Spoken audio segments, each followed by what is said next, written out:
AITA to inform my husband that I would divorce him if he continues to defend my brother.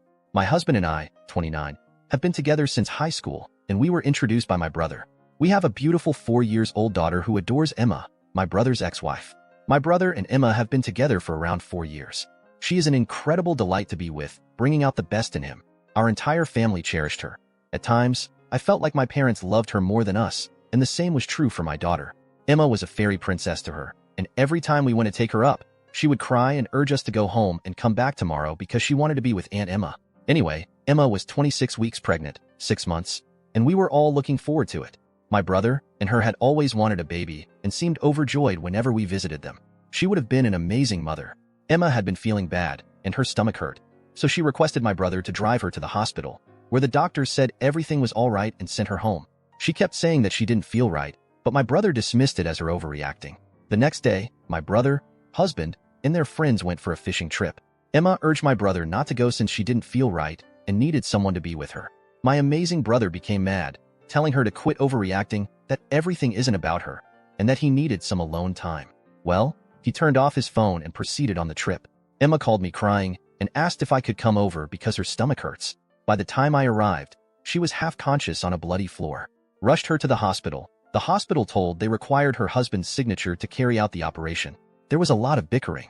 Although they saved her life, we lost the baby. She woke up screaming and weeping, asking where her child and husband were. It was horrible. Both of my parents and her parents were in tears when they saw her. I kept calling the guys, none of them responded.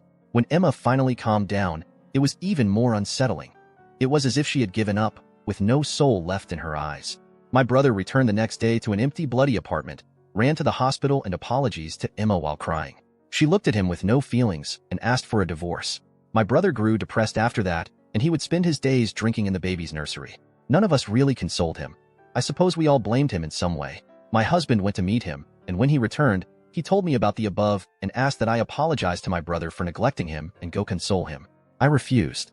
He got angry with me and blamed Emma for the miscarriage, claiming that if she was truly ill, she should have gone to the hospital rather than making a scene, and that my brother is suffering as a result of her idiotic decision.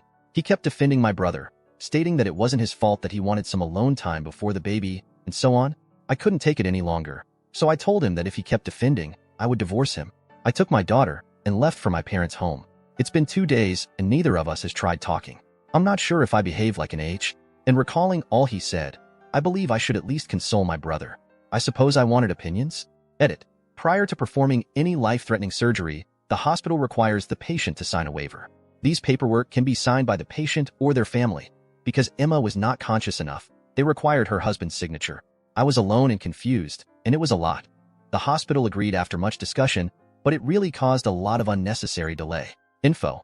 It was a one-night trip, and they traveled to a cabin where they claimed there was no cell service. They did not think that there would be no network.